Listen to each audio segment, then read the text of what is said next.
कश्मीर में एक राजधर्म चैनल करके है, उसकी अर्चना तिवारी हैं रिपोर्टर, और वो ग्राउंड पे जा कर के उन्होंने बहुत सारे लोगों से बहुत कुछ पूछा, और उसी पूछने के क्रम में एक सामान्य कश्मीरी मुसलमान किस तरह से भारत को देखता है, हिंदुओं को देखता है, वो निकल के सामने आया, जो मेरे हिसाब से मुझे लगा कि हम सबको जानना चाहिए कि कश्मीरी हमें किस तरह से देखता है।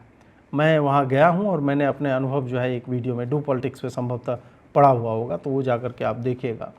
मेरे अनुभव बहुत अच्छे नहीं रहे हैं वहाँ के लोगों के साथ, they just don't like us, सीधी सी बात है। खैर जो भी है, पहले ये अर्चना जी का रिपोर्ट का एक क्लिप सुनते हैं। फौज को छोड़कर कोई हिंदू आएंगे जो यहाँ काम करने वो शराब पियेंगे, उसके लिए ठीक नहीं है। क्या होगा फिर उनके लिए? हम पिटाई करेंगे उसको और क्या करेंगे? शराब हमारे मज़हब में नहीं आते ना, हमारे मज़हब में शराब वराब मैम नहीं आते हैं। शराब तो चलिए ठीक है, मानती हूँ। मंदिर आपके लिए ठीक है, यहाँ पे नहीं है। यहाँ कुपवाड़ा में, श्रीनगर में होता है ना मंदिर, होता है यहाँ पे, मगर हमारे गांव में कोई मंदिर नहीं है। और अगर मान लीजिए कोई आपके गांव में कोई मंदिर बनाए हमारी मिसाल हमारे यहाँ आंगन में ज़मीन में, वो ठीक नहीं है, हम उसको जलाएंगे और क्या करेंगे? मंदिर को जलाएंगे और क्या करेंगे? जो हम एक बात सुनो, हम तो मुसलमान हैं, जो हमारे आंगन में मिसाल बनाएंगे मंदिर, हमारे लिए ठीक है या खराब है? कौन सिखाया आपको ये सब? मैं नहीं अल्लाह की कसम, मैं बोलता अपनी ज़बान से, और मुझे किसी ने नहीं सिखाया, मैं अपनी ज़बान से बोलता। आप अपने बच्चों को ये सारी चीज़ें सिखाते हैं, तो आपको भी तो किसी ने सिखाया होगा, आपके अब्बू ने या फिर आप मिसाल आप ये लेंगे यहाँ ज़मीन। ये है, ये मुसलमान की सोच है, और इसको पता भी नहीं होगा कि हो सकता है कि एक जनरेशन पहले इसका बाप किसी कश्मीरी हिंदू के मकान पे कब्जा करके उसमें रह रहा होगा।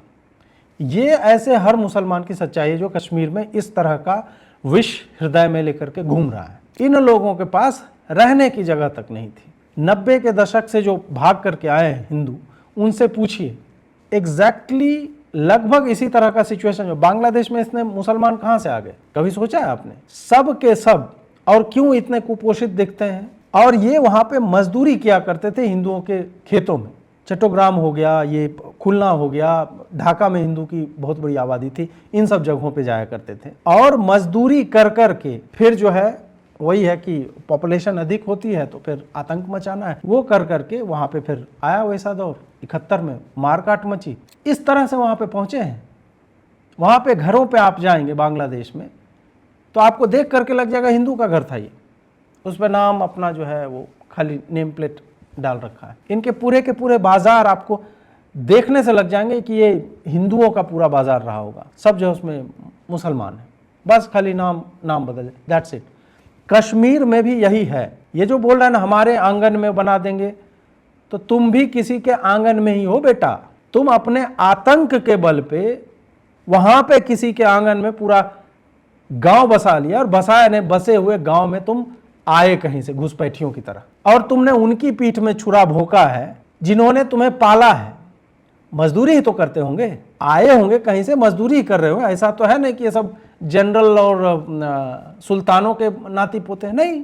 इनको देख करके लगता है, इनको सुन करके लगता है कि इनकी औकात नहीं है मजदूरी से अधिक कुछ करने की। ऐसे लोगों की जो ये बोल रहा है ना कि हमारे आंगन, तुम्हारे आंगन में पूरा कश्मीर हमारा आंगन है, उसमें तुम घुसपैठियों की तरह 30 साल पहले आए हो, 7वीं बार या 6ठी बार जो वहां से पलायन हुआ है। कई बार तुमने रक्तपात किया है, और हिंदू जो भी कारण रहे हो, हम उसमें नहीं जाएंगे, उनका नरसंहार हुआ, वो पलायन को विवश हुए हैं। एक भी घर तुम्हारा नहीं है वहां पे, तुम किसी न किसी के घर में, किसी न किसी की भूमि पर रह रहे हो, और किराएदार हो तुम, जिन्होंने जबरन मकानों पर कब्जा कर लिया है। That's it. इससे इतर तुम्हारा मतलब कोई वजूद नहीं है। इसलिए अपने आप को इतना नहीं, और ये बताता है, यही कश्मीरियों का प्रतिनिधित्व कर रहा है। असली कश्मीरी यही है, ओमर अब्दुल्ला नहीं है जो सोफिस्टिकेटेड लैंग्वेज में बोलता है, जिसको पता है कि उसे किस तरह से बोलना है। असली कश्मीरी ये लौंडा है, इसने जो बोला है, और इसी तरह के लोग हैं। एक और मैं सुनाता हूँ, उसका आगे चर्चा करेंगे। बुरहान वानी का नाम सुना है? हाँ, कौन था? बुरहान वानी है तो वो क्या हुआ था? कौन था? वो मुजाहिदों का आगे है, वो मुजाहिद है ना, वो मुजाहिद है ना। आप उसको शहीद मानते हैं? और क्या है? शहीद है। हाँ, और क्या है? हम जैसे दिल्ली के लोग हैं ना, तो हम लोग उसको आतंकी कहते हैं। हाँ तो कहना है।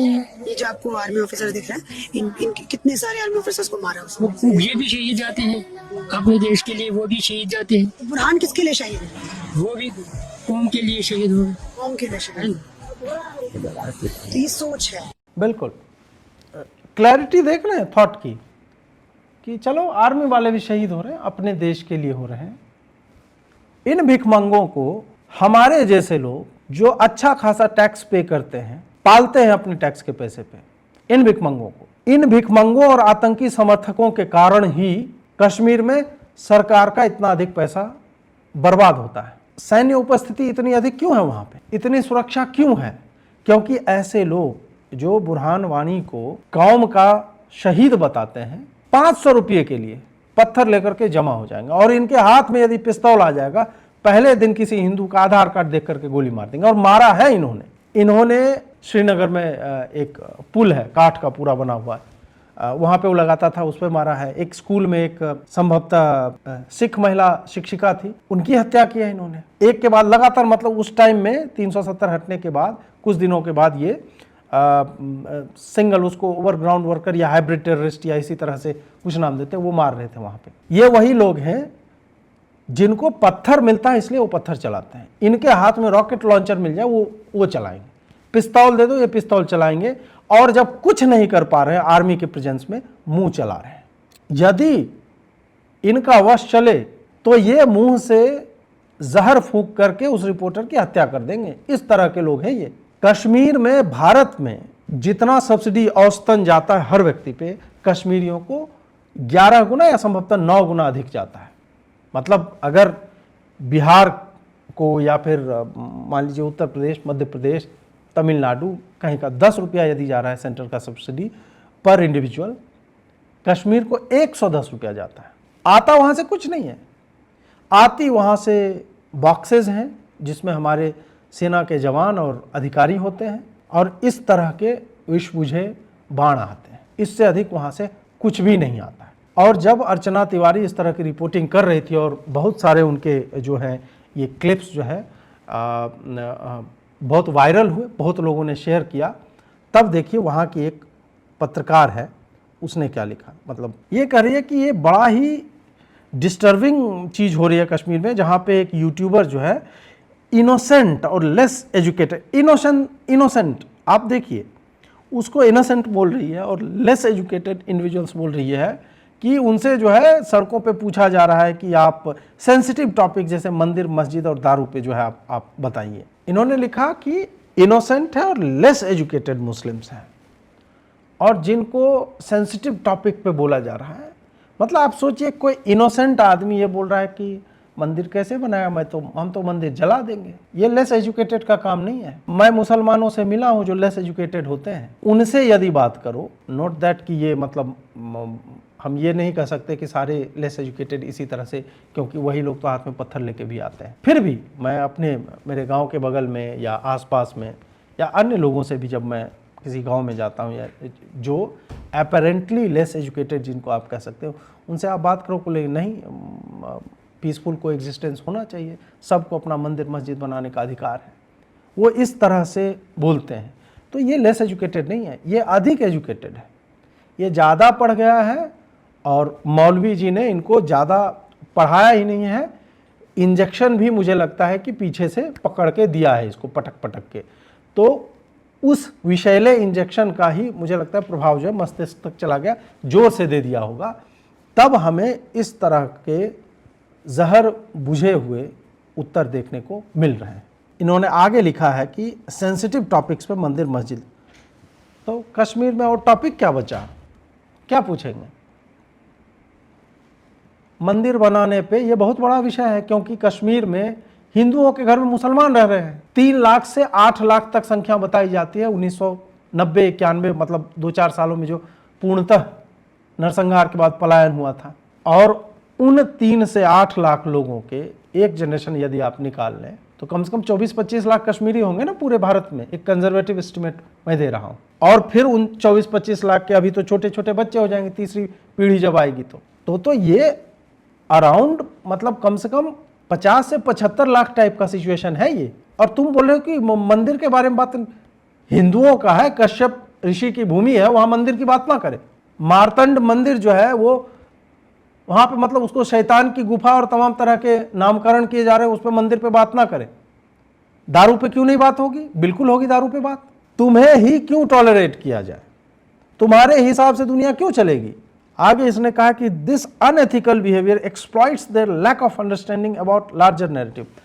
इनका कहना है वही जो आरफा कहती थी कि मतलब बाय सम टाइम और I reiterate will have to change our strategy, इस तरह की बात ये वही है।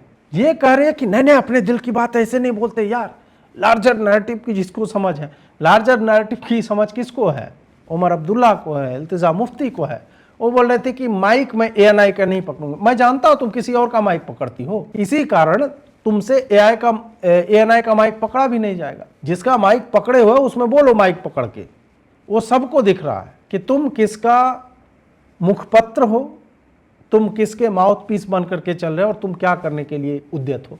ऐसे लोग जानते हैं कि लार्जर नैरेटिव पे कैसे बोलना चाहिए, तो एएनआई का माइक नहीं पकड़ेंगे, उमर अब्दुल्ला को बोलना चाहिए। लेकिन स्ट्रीट में, सड़कों पे जो इंडिविजुअल है जिसके बापों ने हो सकता है कि हिंदुओं को मारा काटा होगा, इतनी घृणा कहां से आई। इतनी घृणा उसी बाप के बीज से आती है जिस बाप ने अपने पड़ोसन के बारे में बोला होगा, हिंदू पड़ोसन के बारे में, कि वो जो है चावल के डब्बे में छुपी हुई है। ये उस बाप का बीज होगा जिसने गिरिजा टिक्कू के बारे में बताया होगा और उसको आड़ी से कटवाया होगा। ये उन बापों का बीज होगा जिन्होंने वंधावा नरसंहार किया। ये उस बाप का बीज होगा जिसने बीएल रैना को उसके भाई से कील मंगवाकर उसके घर के बाहर पेड़ में ठोक दिया था। ये उस बाप का बीज होगा जो एक कवि थे कौल जी, उनको और उनके बेटे को ले गया और सिगरेट के बट से पूरा देह जला दिया, आंख फोड़ के निकाल ली। ऐसे बापों के बच्चे इस तरह के विषैले वृक्ष बन करके, ये विषैली लताएं बन करके चलते हैं और जो एक वृक्ष सुंदर सा वहां पे था उसको निगल जाते हैं। इसीलिए लार्जर नैरेटिव की समझ डेवलप करने की बात की जाती है कि नहीं इनसे मत पूछो, क्योंकि सबको पता है ये जो बोलेगा रॉ बोलेगा। इसको इसके बाप ने जो सिखाया है, और इसके बाप, याद है ना वो गाजा में वो था कि व्हाट्सएप पे वीडियो कॉल करके बोला है मैंने 10 यहूदियों को मार दिया बाबूजी, अब्बाजान, बी प्राउड ऑफ मी। ऐसे बाप जो है ना वो सिखाते हैं अपने ऐसे बच्चों को कि हमने इतने हिंदुओं को काटा भगाया था, अरे हिंदू कैसे मंदिर बना देगा, हम देख लेंगे।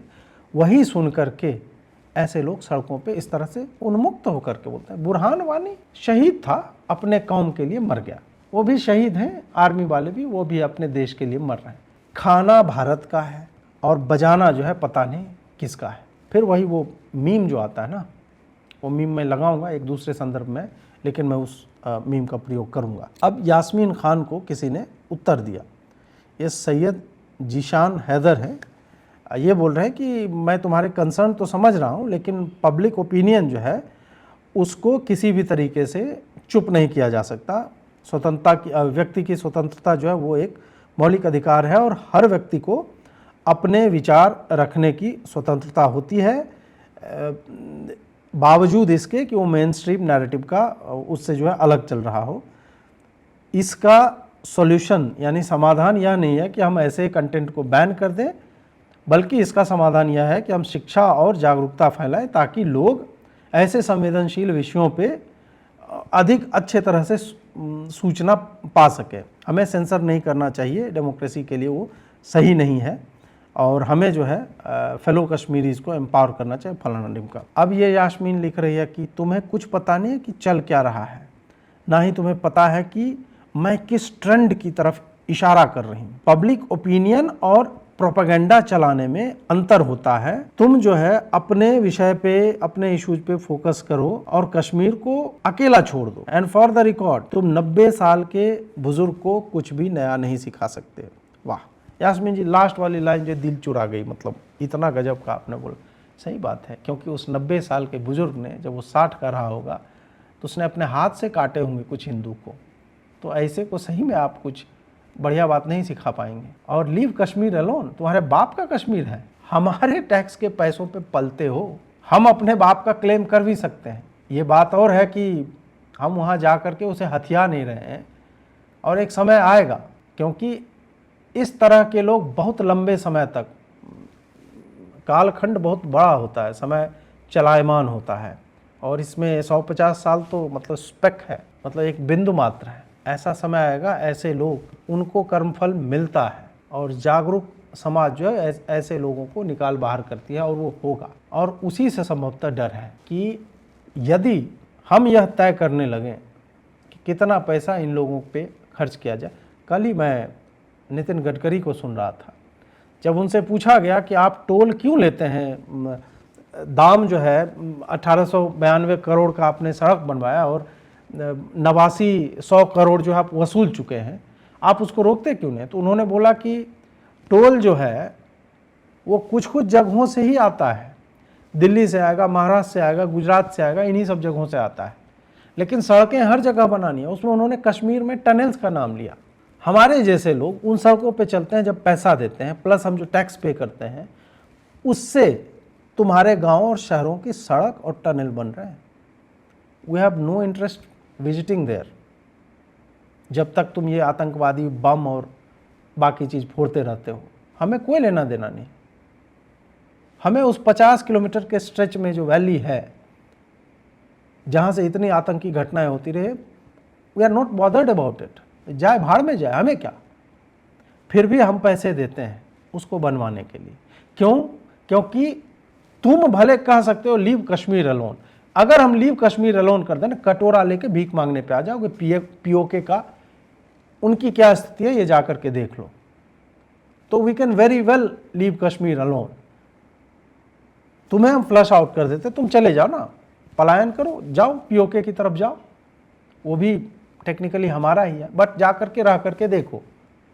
या केंद्र सरकार से पैसे लेना बंद कर दो सब्सिडी का। अगर वो नहीं कर सकते हो तो ये बकलोली जो है ना, ये मत करो कि भाई लीव कश्मीर अलोन। हम छोड़ देंगे तो पहनने को कपड़े नहीं होंगे, खाने को दाना नहीं होगा, बर्फ खाते रहना गोले बना के उसमें चुस्की।